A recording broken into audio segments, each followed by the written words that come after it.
Hey, what's up, team? It is Coach D, and I'm here today. We're going to walk through running with the Marines. Here's your masterclass for 26.2 miles of the Marine Corps Marathon. You can't see me on the recording side of this, but I am wearing my Marine Corps shirt from 2019.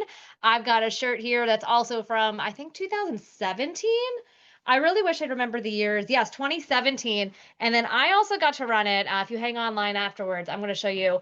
I ran it the year of the ugly shirt. So if you don't know what I'm talking about, you can go ahead and Google the ugly shirt year. And it's just a bunch of people's random faces put throughout it. So I've run the Marine Corps Marathon 3 times.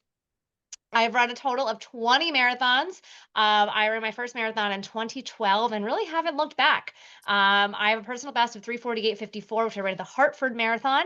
And I recently just completed my very first Ironman 140.6 in Maryland.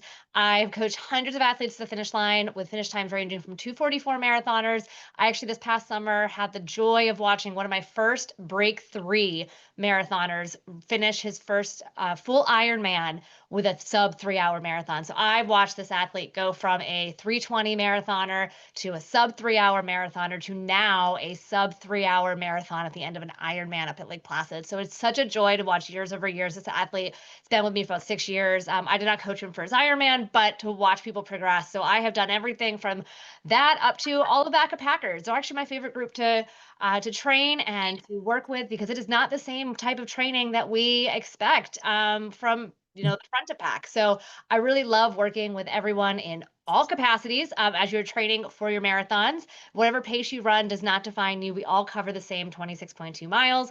I'm the owner of Run Coach D. I'm a full-time personal trainer. I specialize in running and endurance training, and I'm based here in Arlington, Virginia. Not joining us because let's just make sure. There we go. All right, we are back. We he just actually finished doing a brick workout. This is Coach Cody. He's normally on these calls with me, but he is unfortunately not going to be able to join us tonight. He is running the Chicago Marathon next weekend, and he's also training for Ironman World Championships. It's his second time qualifying, so we will be in Spain in November for him to run that. So today he did a 4 hour long bike ride and he just finished his run. So he will not be joining us, but he's a 3 time Boston qualifier with a PR of 2:41. He's a 2 time Ironman World Champion qualifier, as well as our high school cross country coach. He's our exclusive coach for Run with Coach D's youth athletics program. So he manages all of our youth athletes, and he also manages all of our strength training for our Get Strong, Finish Strong programming. Let me just double check if you are. There we go. I'm trying to keep you guys muted. So if you don't mind, keep yourself muted so I don't have to keep bouncing back and forth. I appreciate it. All right, the rest of our team, like I mentioned, we've got Coach Cody. We've also got Coach Alyssa, who works with us on our triathlon team. She's our exclusive swim coach and also works with all of our triathletes. And then our back of the house, we've got Miss Rachel. She takes care of all of our admin. So if you see something that looks wonky on the website, give us a holler. Rachel's the one that keeps us all on the straight and narrow. She's also a half marathoner. All right, team, let's dive in. Why you are really here. Our masterclass mile markers are going to guide us through this 26.2 miles of the course. We're going to talk about race morning. What time should you arrive? Where should I enter? What should I wear? And, the mile by mile, what's going to see along the way? How do we break up this course? We're going to talk about the gauntlet. It's something special to Marine Corps that only exists in the Marine Corps. Many courses may have time cutoffs. Marine Corps calls it the gauntlet, and you have 3 time frames that you have to be aware of. And then finally, post-race. What does that look like? How do I move forward? And what's to come? So hopefully I'll answer. A lot of people before we started this were asking us about the metro. So hopefully we can answer some of those questions for you as we dive in. So let's go ahead. Ready, set. Let's get ready to run, but not so fast. I know that's kind of cheesy, kind of corny, but as a coach, I am obligated to remind you that it is so important for you to taper. It sounds ironic that we're like, wait a minute, you have to stop running, but you're a running coach. Tell me to run. Most of us here are 2 to 3 weeks out from our race, depending on when you're watching this. And this is when you want to start reducing your mileage. Now is not the time to play catch up. I was a first time marathoner. I was a never runner. I ran my first marathon in 2012. I went from never running to running my first marathon in 11 months. I do not recommend it. How did I do it? I was 22 and dumb, and my body could sustain it. In my mid to late 30s now, there's absolutely no chance I could do that. But now is not the time to make these dumb mistakes. I made them for you way back in the day. I thought I could make up miles. I thought I could, oh my gosh, that one workout that I missed, or oh, I didn't quite hit 20. Let me try it again this week. Not so fast. during our taper, I've actually found that for first time marathoners, up to a 3 week taper has actually shown the highest opportunity for improvement and a good race day. Most of us can get by with 2 weeks. The more advanced you are, the less of a taper you need, depending on the demands of your body. But we still want to do some type of taper, whether that's, like I mentioned, 3 weeks, 2 weeks, or a 7 to 8 day taper. It's going to bring us a 5% to 6% improved performance on race day, up to a 15% increase in red blood cell volume. Basically, those are our transporters for our oxygen. And if you haven't known what the body does, we kind of need that on race day. They help with repair, they help with recovery, but they also help you with performance. Up to a 5% reduction in cortisol. It's that hot word right now. Everyone's talking about it. So it's going to help reduce that stress hormone. So you'll have a more quote unquote relaxed race day. But again, it helps your body for recovery. So you can put your body under more stress. We only gain performance during our recovery periods. And finally, up to a 20% increase in power and neuromuscular function and strength, which if you want to powerhouse those last, 10K, you want to get up that hill, get over the bridge, I think you're going to want some power there. So let's please make sure that you are taking your taper seriously. It's not the time to try something new. It's not the time to get brand new shoes. Only new shoes I recommend during the taper are replacing the pair that you're currently running in and maybe just getting a newer model, or sorry, not model, but newer box, if you will. Do not change models. Get the same thing if you are going to be replacing your shoes. All right, team. So one thing that's very different this year, typically, Race Athletes Village has two entrances. In the past, you were able to access this through Roslyn.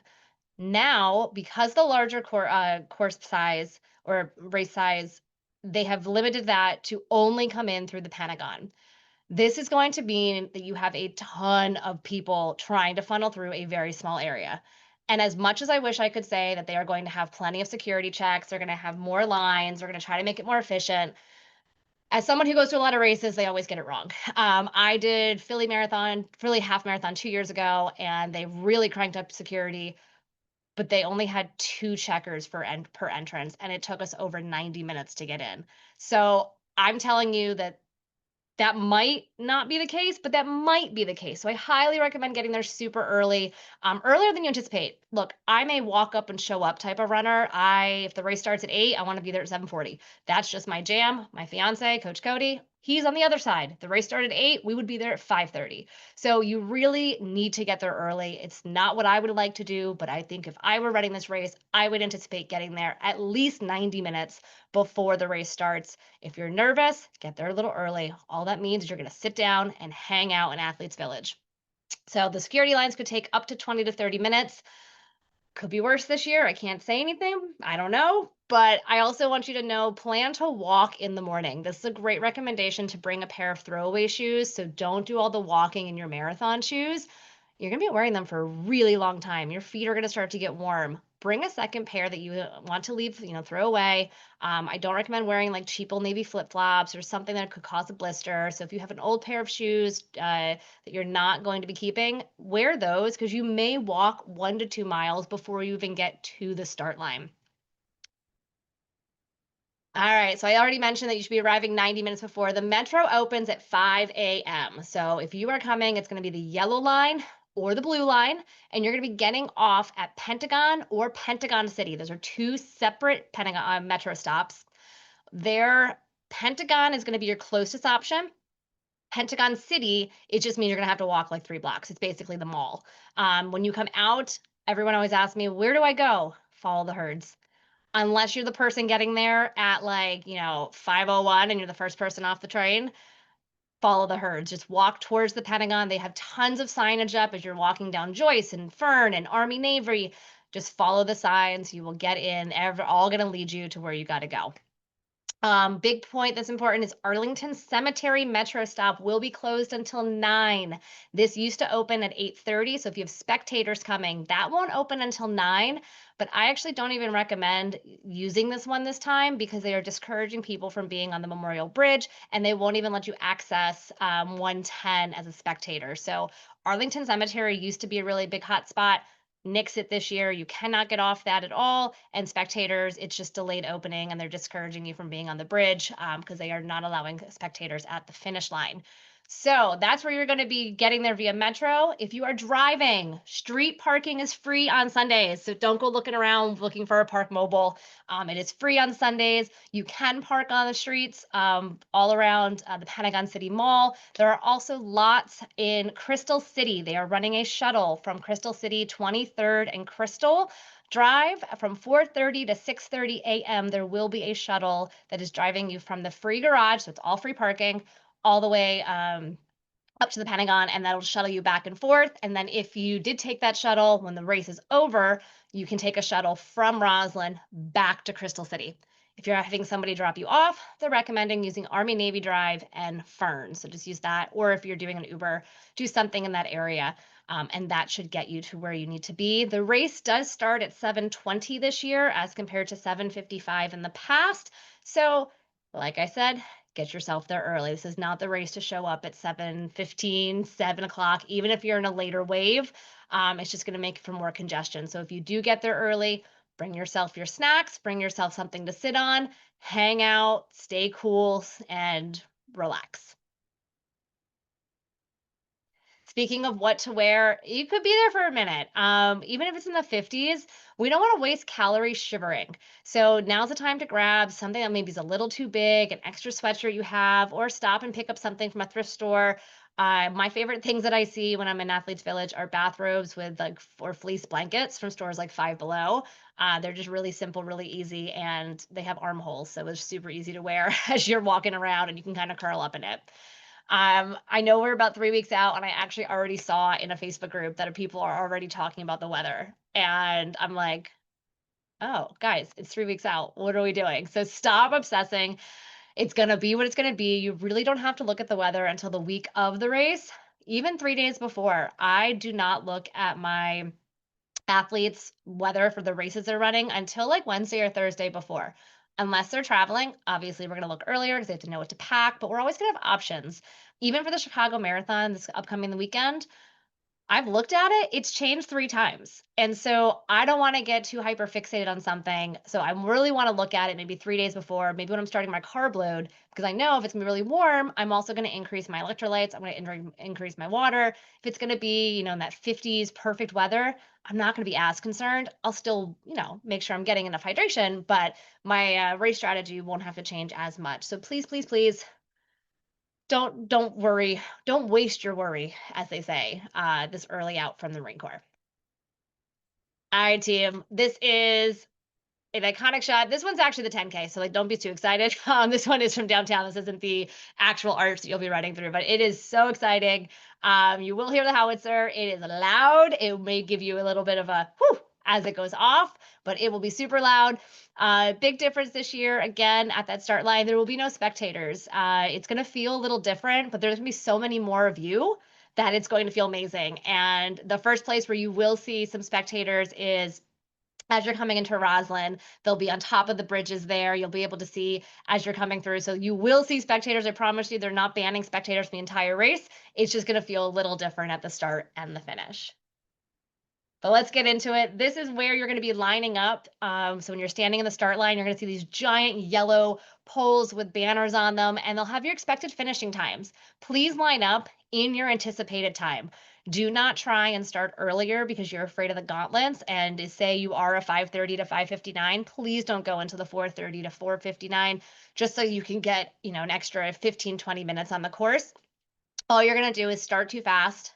You're going to get run over by some other people. You're going to get stuck in a crowd. You're going to cause some congestion and just really be an unsafe situation for you and the other runners. As you can see here, there are clothes discarded on the sides. So they do pick these up and they do donate them. So if you are wearing clothing that you're like, oh, I don't need this, toss it where you see other clothes. Again, try to make it easier for the volunteers as they are going to be cleaning up after you. And please don't put everything, in the middle of the road so it becomes a tripping hazard. So here's that bridge I was talking about. So you're going to see tons of people. As you're coming through, Route 110 does split. Do not get worried about what side is faster than the other. So here is a picture from the actual race as you're running underneath one of the overpasses and you're on Route 110. At one point, it will split. Do not worry about what side to take.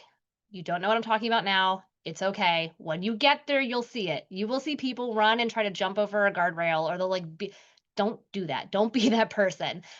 Just follow the road, which you're naturally, whichever side you're on, and follow it into Roslyn. There is no easier way. So going left, going right, you both get to the same place. Somebody asked about our water stations. So in Marine Corps, the water stations are about every 2 miles, which I'm not gonna lie, I really would prefer them to be closer to every mile, but that's just the nature of the race. And so you can have a bladder, you can have a handheld, and you can have a waist pack. So if you are somebody who enjoys to sip water as you're going through the course, bring your own hydration, bring your own nutrition. You can absolutely do that, practice and use what you've trained. So if you've never used a vest, race day is not the day to try it out. If you've never carried a handheld, now's not the day to try it out. If you did all your long runs with a handheld, I've done 20 marathons and I've run every single marathon with a handheld water bottle because I like to be in control of my nutrition and my hydration. Take it with you. If you don't like it, throw it away. I know it sounds wasteful, but better to have than to have not. And this is the time that I like to use our water stations as a chance to deep breath. I know I talk fast, I move fast, but these water stations are a great time to regroup, say, hey, as I'm coming through these first couple of miles, which are where the hills are, and I have big air quotes as I'm saying that, because they're really not as bad as you're thinking. You're going to be coming up into Roslyn. The first 2 to 4 miles, you will have some gentle rollers. So it really is the time to regroup yourself. Use our water stations as a time to kind of slow yourself down, walk through them. If you haven't ever taken water at a water station, now is not the time to learn to try to do it on the fly. I love this video of Molly Seidel in the Chicago Marathon where she teaches us all how to take water properly by pinching the cup as we're moving and drinking it from the sides. Let's take a moment to see Molly Seidel in action. Save the day, none other than Olympic bronze medalist Molly Seidel puts on a quick clinic on how to drink water, drop it, and keep moving on with your life on her way to a 2:23:07 PR and an 8th place in Chicago. So as you can see, she kind of grabs the cup by the side, tilts her head, and takes the water in to avoid waterboarding herself as she's going through the water stations. At Marine Corps, you're going to have water and noon. Super important is to make eye contact with the volunteer who's handing out the water. Take a look at them and say, water? Say it out loud. Confirm that you know what you're getting. Water? And they might be like noon, or they might say, some people will say Gatorade, even though it's not Gatorade. You'll be like, huh? But then you'll know it's the electrolytes and carb supplement and not just, as the typical water. So make sure you are making eye contact. Don't go to the first table. That is a huge mistake. That first table, those poor people are going to be so overworked. Do not go to the first table. Go to the second, the third. Go to that poor person standing at the end of the line. They've been holding a cup for an hour and no one's taken it because they've taken it from everybody else. If you are carrying a handheld, you can stop and pull over and step to the side. Do not stop in the middle, but step to the side and refill your water bottle. If you have a bladder and by mile 7 or 8, you're like, wow, I need more water, pull over. They'll be glad to refill your bladder for you. So please take care of yourself. Make sure that you're getting the hydration that you need to complete your race. Because at the end of the day, this is your marathon. Make room for others, make sure that we're all being taken care of, but they will help you. So a lot of people have asked me, how do I fill my bottle? Same way you do at home. You just pull it aside, you fill it up with little cups, or you have them fill it with a water jug. And lastly, say thank you. These guys are out there. They're covered in electrolytes. They're covered in water. So say thank you when you are taking that water from them. This section of the race, and don't worry, we move a lot faster as we go through. This section of the race gets really quiet. This is Spout Parkway, and it just gets, there's no volunteers. There's really nothing going on back here except just the green, the grass. It is, you're gonna have a gentle downhill before you come up into the key bridge. So embrace this area. I think this is a really nice time to kind of just take in the footsteps of everyone else. If you're gonna be using music, which is totally okay, just make sure you can hear what's going on around you. Maybe this is a time where you pull your music back, your playlist back, and it's not so gung-ho and it's not the heaviest songs that you have, right? Let it just be chill because you're only at mile 3. You've got 23.2 miles to go. All right, this is an area you've kind of coasted down through Spout Parkway. Now you're gonna be coming uphill. Langston Boulevard, it's going to be a little tough. So again, pull back. These first 4 miles, I want you to be running at least 10, 20, maybe even 30 seconds slower than your target pace. And I say target, not goal, because as the race evolves, your target's going to change, right? So you may have this A goal in your head, and then by the time the race starts, maybe A becomes B. And we'll talk about that a little later, but I do want you to these to be your slowest miles. If you ran your marathon and the first mile was your fastest, but your last mile you walked, you're never going to remember that first mile. I would so much rather you walk a little bit in the beginning, finish the marathon, and say, dang, I could have gone a little faster versus dang, I almost didn't make it. So take it nice and easy. Wait until you get to Key Bridge. Consider this your warm up miles. Think about your track workouts. These are your warm ups. You're just super chill. Maybe you're biting at the bullet to want to go faster. Stay chill till you hit that Key Bridge. As you coast over into Georgetown, so now we've left Virginia, you're now in Georgetown. You've gone down M Street. M Street is a hoot. There are just people outside. It's where everyone goes shopping. There's lots of shopping places along the road. You're going to see tons of crowds. Then you're going to turn right onto Wisconsin Ave. Please, please, please do not full send yourself down Wisconsin Ave, especially if you have Ainsley's Angels or you have these wheelchair duos coming past you or wheelchair athletes. Wheelchair cyclists cannot move laterally like you and I can. So moving from left to right is not something in their wheelhouse, literally. So you need to pay attention to your surroundings, especially when there's downhills, because those chairs move really fast. So here, you're probably going to hear things like make a hole, wheelchair, wheelchair. Look around, make sure you're out of the way. If someone's not in the way, push don't physically push them, but nudge them. Hey, hey, hey, let's get out of the way for those cyclists to come through. So Wisconsin Ave, you're going to be in a nice downhill as you then turn left out of that hill to then head out into Rock Creek Parkway. So now miles 6 through 9, I told you we'll start moving fast in a little bit, but miles 6 through 9 can get super crowded.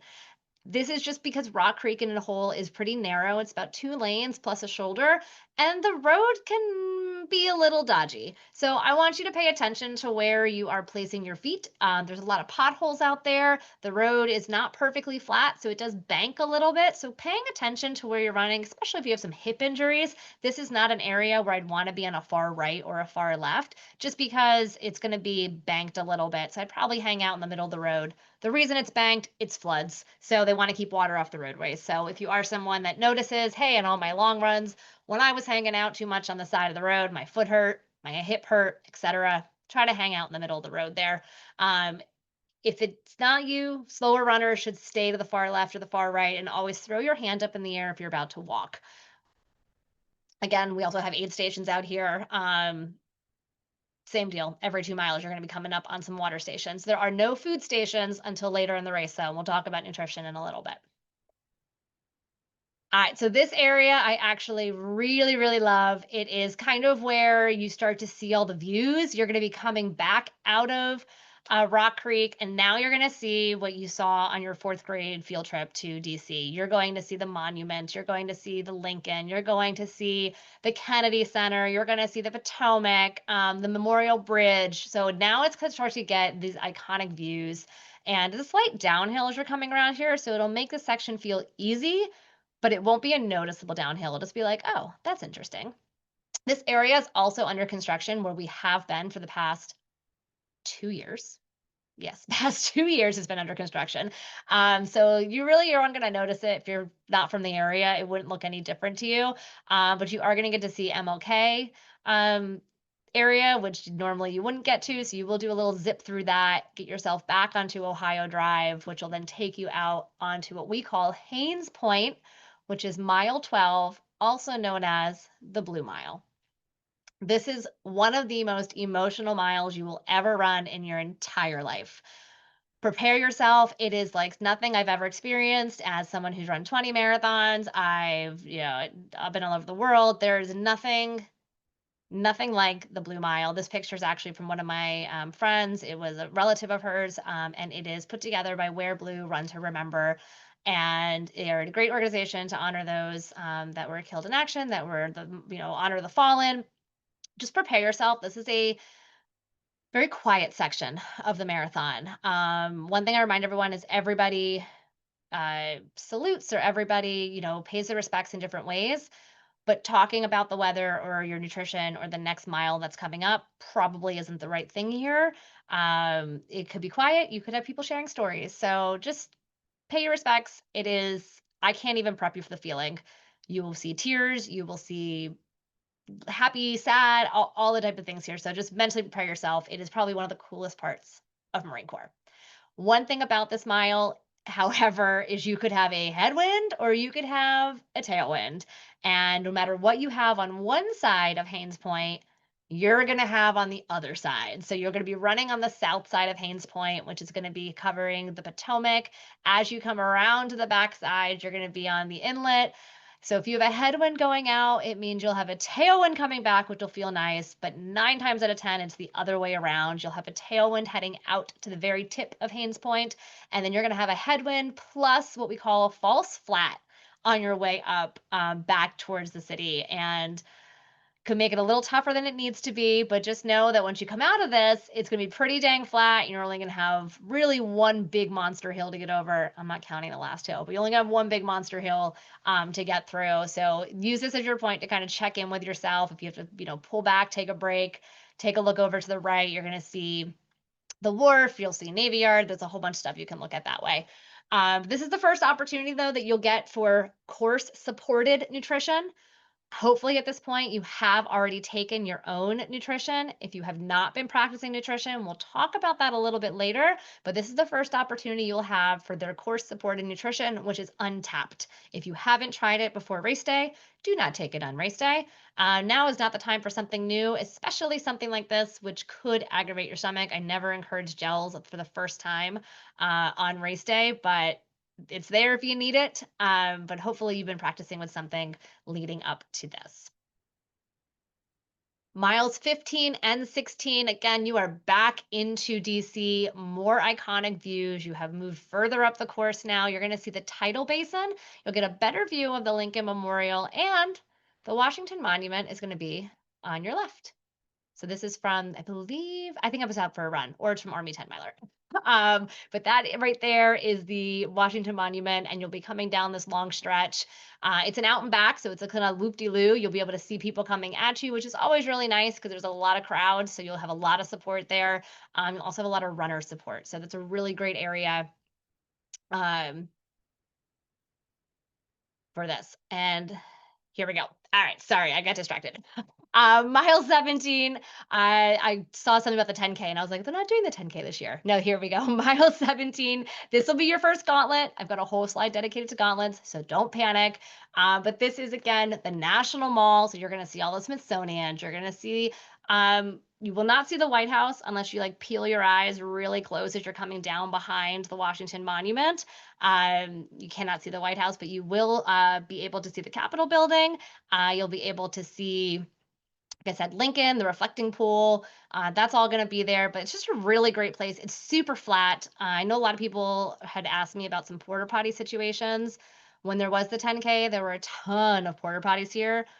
I still think they're going to put a lot because it's the middle of the race and it's a really easy location to get porta potties to.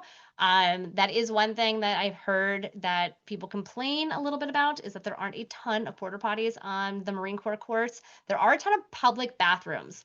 However, I cannot guarantee you that they'll be opened if we don't know what's happening with the government shutdown, which I'm sure a lot of people watching this are curious about. If the government shutdown is still in place and they're able to hold the race, those public bathrooms will not be open because they are property of the National Park Service, but there should be porta potties. We'll talk about this at the end of all this, so just calm down. But here's a great thought. Again, resell yourself. It's crazy you've covered this much mileage by now, and now, in my opinion, you are just getting to the center of the race. You're just finally getting there, and you're already at mile 17. Now all you got to do is get up over the bridge and do a loop-de-loo through Crystal City. So here we are at the Capitol. This was done during I think I was running a 10K this night, but just DC is a huge run town. So I don't have a ton of stuff from the day, but here's one. We'll be running around the front of this building. It's also, if you look at the course, it looks like something else. And that's just the natural shape of what that road looks like in that area. So if you don't know what I'm looking at, go look at the course. This is also your second opportunity to get some course supported nutrition. So another stop for Untapped. And also, because it's every 2 miles, you have your water. This is the thing that everyone always asks me about is the 14th Street Bridge that takes you from DC back to Virginia. There's also your gauntlet here. Again, we'll talk about that at the end. This is your miles 20 through 21. There is going to be a cupless water station. It used to be just before you start the bridge, but this year's map shows it in the middle of the bridge. So they must have moved it this year, but it typically was a little earlier. I think it's really awesome, especially if you carry your own hydration. Just think of like a giant Gatorade bucket, but it has like 100 gallons versus like 5. So if you are carrying your own hydration, you can get an extra water stop. If you are not carrying your own hydration, just know you're going to have about 4 miles where you're not going to have access to cups. So this is an area where please, please, please, it's cupless. That does not mean you can stay underneath it and drink, but maybe hold on to a cup from a previous station so you can get water at this station if you're not carrying your own hydration. This is a video that I took when I was running the Army 10 miler. It is the exact same bridge, so nothing's any different, but let's take a look as we go up and over the 14th Street Bridge from DC into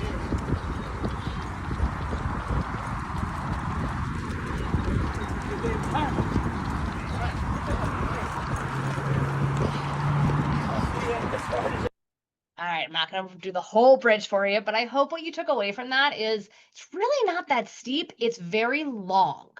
So it is much longer than you would anticipate. If you do live in the DC area and you have run over the pedestrian side of uh, the 14th Street Bridge, then you might be thinking, oh, it's not too bad. The HOV section is a lot longer, just the curvature of it. So it's a little long. It's about a mile to get yourself up and over, but there are spectators that might get themselves up over there, which I think is so awesome. This could be an area, if it is hot out, you will want to dump water on yourself. If you have a hat, you're going to want to get it wet when you get to that cupless water station. Maybe you want to be having a towel on your neck because there is no protection from the sun here. So if it does start to get warm during the day, this area can feel 10 or 15 degrees hotter because it's completely exposed. You have asphalt and concrete underneath your feet. So do take note care to that when you're at miles 17, 18, 19. Prepare yourself if it's getting warmer to get yourself cool as you get up and over the bridge. All right, team. I can't believe you have like your final 10K to go. Do you feel like you've run a marathon? Crystal City, this is when the crowds really reappear. You're going to hit a gauntlet just as you come off the bridge. There is water as soon as you come off the bridge, and the energy makes just a huge turnaround here. It is the crowds, the streets are lined. There's no more construction, or very little construction now in Crystal City once Amazon came in, National Landing, whatever you want to call it. And it's way more convenient to get to. They have tons more restaurants, so things for spectators to do. Typically, when you have something for a spectator to do, you're going to have more of them. So super crowded. It's a really great area. So you're really going to get that rejuvenated, if you will, as you come around through 22 to 23. All right, you want to see me? Coach Cody and I will be at mile 23.75-ish, hard on the ish. We might actually move our station a little bit further down this year after the water station at 24, only because it's a real big dead zone back there. And so we were trying to think of the best spot where we can kind of cheer people up and keep them going. So do look for us between 23 and 24 on race day. Mile 24 is another final opportunity for course support for nutrition. This is your hardest section of the course. Like I just said, it gets really quiet back there. There is a great cheer station. The water station there it's amazing. They have music going. But it does get really quiet as soon as you get through that. Like I said earlier, when you're going through mile 4, chill music, relaxed, settle. 24 headbanger, everything you've got, your power up song on repeat, because this is when the crowds get thinned out. The spectators aren't really there. The runners, people that you ran with 20 miles ago might not be with you anymore. So really you need to make sure that you are in the game for these final 2 miles. All right, so this, like I said, gets really quiet. This is an area of the race where I want you to lean over to somebody and say, you got this. Even if you don't know if they do, tell them, because when you tell them, you're telling yourself. So I want you to be thinking, we got this. We're going to do that. If you're really struggling, hold on to someone's shoulder, not physically. Please do not physically touch them, but what we call is running on someone's shoulder and pacing off them. I remember I was running the Emerald Isle Marathon back in 21. This was a time, and remember COVID, where all of our race registrations were like coming due at the same time. And it was my last marathon in like a 7 week stretch where I did like my first half Ironman. I did two marathons, two halves, and I was really just dead by the end of it. And I remember I was running and I'm like, I just want to finish this marathon. I just want to be done. I'm so done. And there were only 95 people in the race. And as I'm running, this woman was following my run walk strategy. I was using a run walk at the end of the race, final 2 miles. And I just remember her being behind me and I turned to her and I was like, if you're going to copy me, come on up here and be my friend. If you don't know me, I'm very sarcastic and very dry sense of humor. And so thankfully she got it. And we just talked for the final 2 miles and they went by so fast. And she turned to me and she was like, I would have never finished this if I didn't, pair up with you. And I was like, that meant everything to me. And I watched her finish her first marathon. She got to go, I put her in the chute by herself. I'm like, go and live it up. So you could be that for somebody or they could be that for you. So don't be afraid to reach out, reach up and talk to people because you're all going through it together. Okay. And what does misery love? We love company. So we all can motivate each other to those final tough miles. Mile 26, you're like almost freaking there. You're like so close. It's going to be quiet this year. There's not a ton of spectators, like I said. I guarantee you some people will sneak by somehow, some way, someone will get there, but there's not going to be a ton of spectators here. So I really need you to have your power up song, your pump up song. I know that they will make the finish line. So there's a charity area I saw on the map, which tells me that's probably going to have a special cheer section for them. So I need you to power yourself up. You need to have a mantra. You need to have something that's going to carry you this final 26.2 miles to the top of that hill. And I know a lot of people say, like, there's a hill, there's a hill. And yes, it's going to feel like a mountain at the end of this race. I just got done telling Chicago runners how they also have a hill at mile 26. I don't know what's up with all these race directors thinking it's fun to put little mountains at the end of all of y'all's races, but this hill is nothing. What I don't want you to do, this will make sense when you're on the course. They don't want you to go through, they just installed a new traffic circle. I don't want you to go through that traffic circle and come around, go out the second or third exit, and go down the back of the Pentagon and start booking it. Do not do that. Hold it back. Take a deep breath. Save that push for when you turn left and have to go up the hill towards Iwo Jima. I know that doesn't make sense right now, but there's a traffic circle. You'll turn left, you'll go up. That's your turn. Wait till that left. Wait until you're at the base of the hill to give it everything you've got. All right. So now you've heard all the mileage. You've seen you're like, okay, I think I got this. I know I got this. But let's talk through a little bit of race strategy.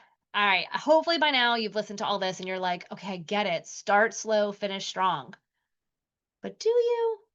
Another quote I say to my athletes all the time is fast is easy when you're fresh. How many times did you start a run during a training cycle? And like you're like, oh my gosh, I feel amazing. And then 3 miles in, you're like, oh my gosh, I feel like death. Who just warmed over me? Why did someone just back up over me? What just happened?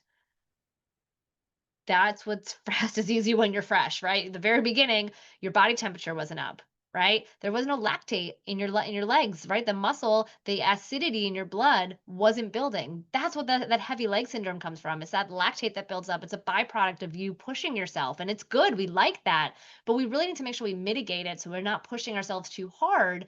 Because in the beginning, if that heart rate gets too high, our body temp gets too hot, the rest of the body is going to say, hey, shut it down. So we really want to build slow. You don't want to burn mile 25 effort at mile 4. Save it. The more advanced you are, the more risk you can take because 26.2 miles is a really long way. So as your first marathon, I like to remind athletes, wait till 18. Wait until mile 18. In this case, I think Marine Corps, a really great point for that is going to be once you pass the first gauntlet.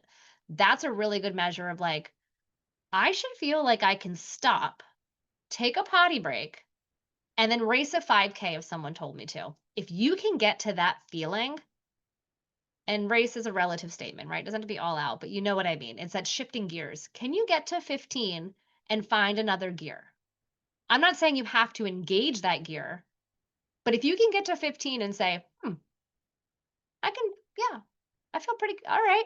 You're in a great spot.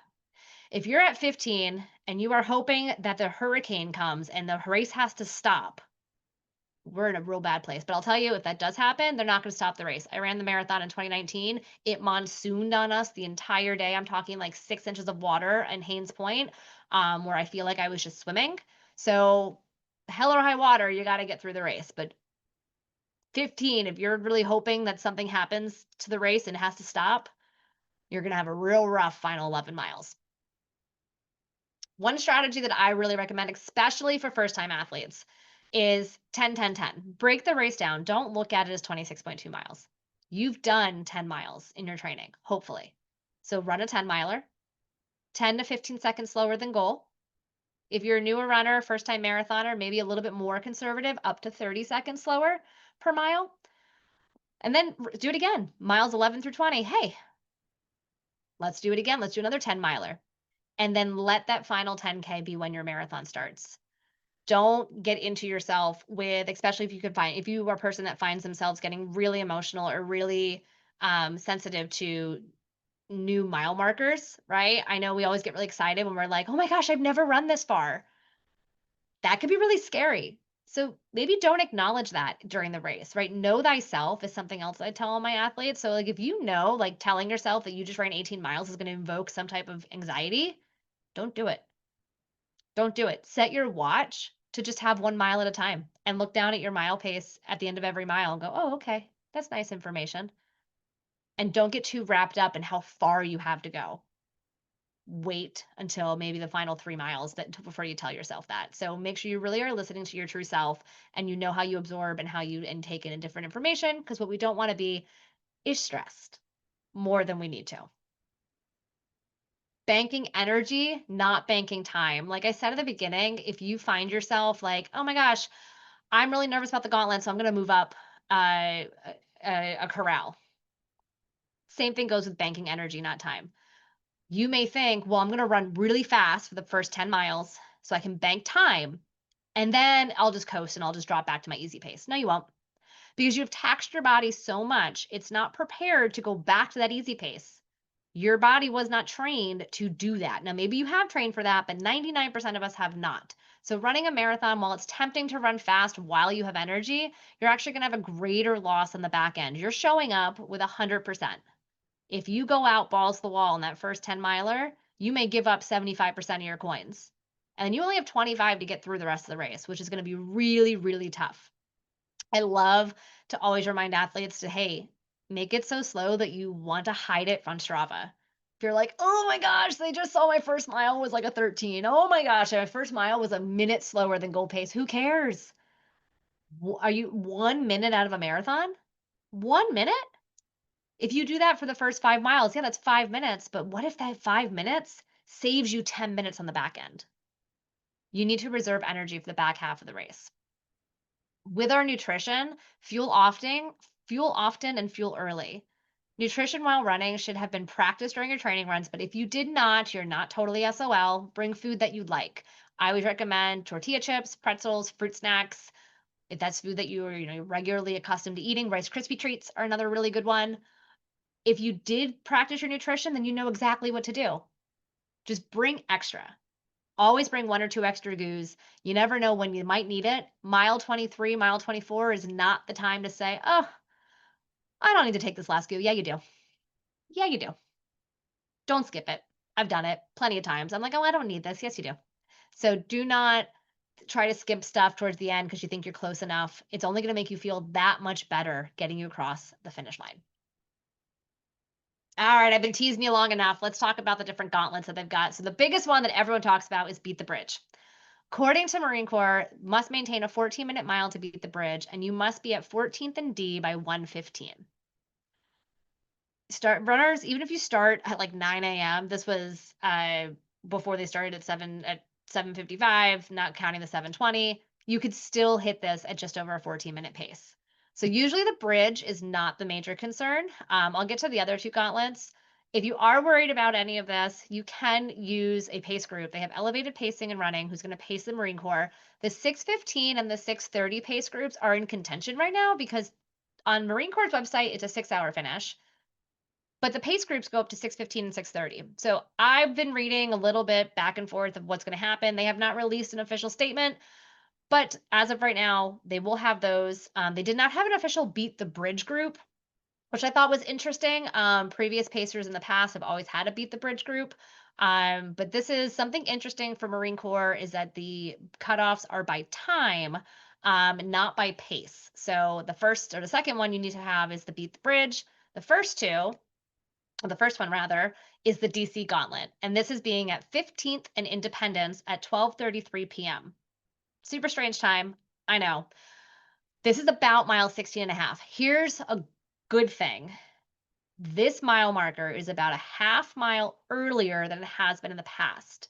So they did not change the time. It's always been 12:33, but they moved it. It used to be closer to mile 17, but they've moved the start line up, I think, to accommodate more runners in the starting corrals, and they adjusted for the extra mileage somewhere throughout the course, I guess. I think it's on the back half where the Pentagon area is, because I think there's a little extra road back there. But you're going to get an extra half mile here, which is great. The downside is the next or the last gauntlet that you need is actually about a quarter mile longer. And this beat the bridge is not exactly at 20 like it normally is. It's closer to like 19 and a half. So instead of having to go 2 miles in about 30 minutes, right? So you had to be over this bridge by 1:15, and then the next one is 1:49. Now you have to cover about 2.25 to 2.5 miles in just over 30 minutes, 34 minutes. So this is the only area, if you are somebody who is concerned about your pacing, this is really the part where you have to pay attention. This is the area where I tell everyone you got to hustle. You make that bridge and you got to get over that bridge and meet that Crystal City Gauntlet because they are non-forgiving. I had an athlete last year. She is back of Packer and she was having a great race. Everything was going wonderful. And she got over the bridge and she was in Crystal City and we made the 2 gauntlets. And the woman she was running with, just a total stranger she made, had a handkerchief and she dropped the handkerchief. And my athlete turned around. God love her. She'd go turn around. She grabbed the handkerchief for her and was walking it back to her. And the Marine stepped in front of her and said they redirected her. And she missed the cutoff. And she's like, no, no, no, I was just with her. And they're like, sorry, ma'am. And they, or not, sorry, not, yeah, the Marines redirect her. And so they're not, I mean, they're following the rules, right? So please pay attention to that. Do not argue. They will simply redirect you. If you do not make the first gauntlet, which is the DC gauntlet, they will redirect you as well. If you don't make the bridge, you will be put on a bus and then bus to the finish line. So they do have two different ways rather of having you either redirected or on the bus. But Crystal City, just get over it. Because once you get into Crystal City, you are golden. Fun fact, I don't have a slide on this one, but fun fact, if you are someone who's in the back of pack, Marine Corps has an award for the last finisher. It's called the Penguin Award. And a couple years back, I remember I was spectating and saw 2 women, and they were at the very back of the race for official finishers. They will have like unofficial finishers that'll keep going, but they were at the back and they were walking side by side. And I yelled out, "Who's going to get the Penguin Award?" And they didn't know what I was talking about. And so then I explained it to them, and then they spent the next half mile fighting over who was going to be the last one to finish because they each wanted the award. So if you are in the backup pack, there is a special award out there called the Penguin Award that you can be awarded on race day. With the finish line, so this is something a little different this year as well.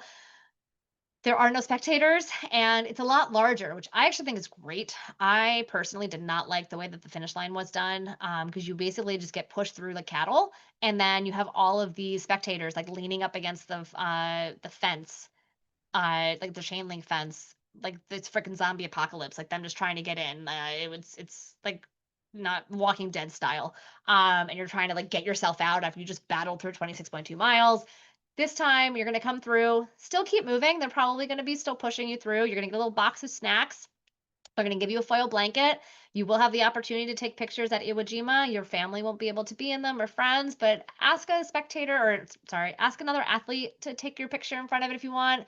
They're going to have finisher pics there, of course, to take your picture, but then you'll make your way out. You'll walk out, you'll turn right, head on down to the finishing area where you'll be diverted. If you did drop off stuff in the UPS trucks, they'll be there on the right-hand side where you can go into your appropriate truck based on your bib number, get your belongings that you checked that morning, or you can stay left and then head to the family reunion area.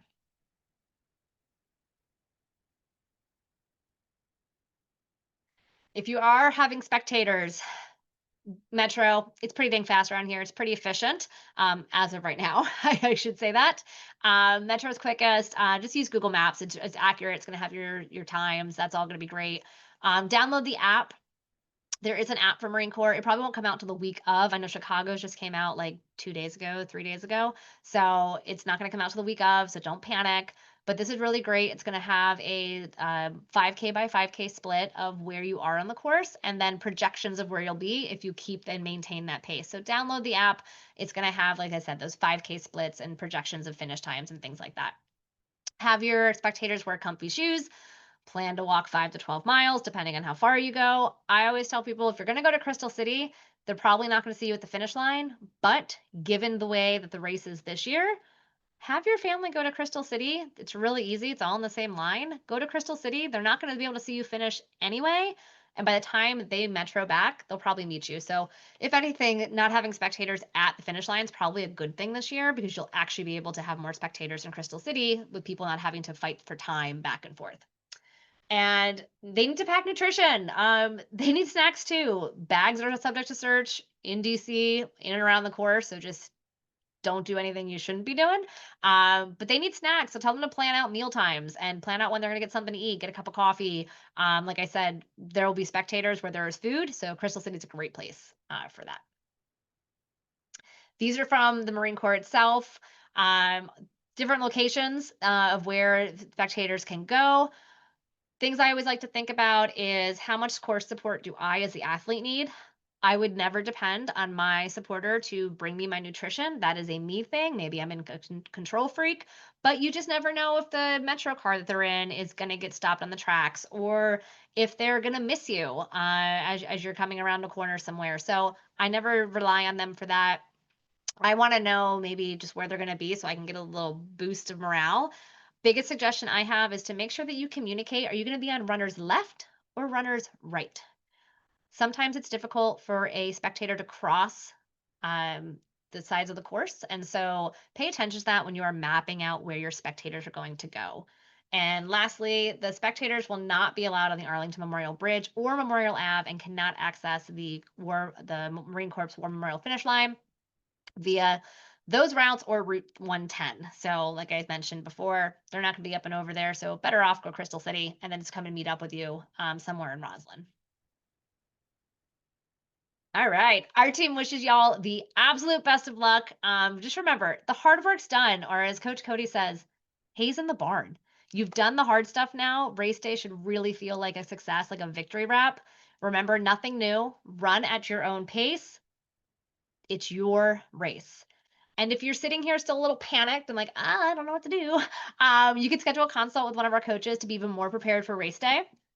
We can get really specific with you. So if you are sitting there going, wow, it's a lot more in depth than I thought it was. I really want to chat with a coach one-on-one. We have 30, 45, and 60-minute consultations. Happy to go through race day pacing, specific nutrition, depending on what you've been training with.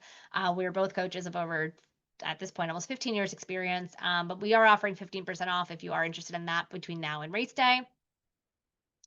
And all of this is going to come into your inbox. So I have my race prep sheet you'll be getting, a recording of today's, and then also just some hot links and things that I think would be really important for you guys to know to be ready to access for Marine Corps. And if now you're already thinking like, oh my gosh, I'm done. I'm ready for this. What do I do after the marathon? Because you're going to start thinking that during the taper. You're going to be like, well, what do I do next? We do have a masterclass.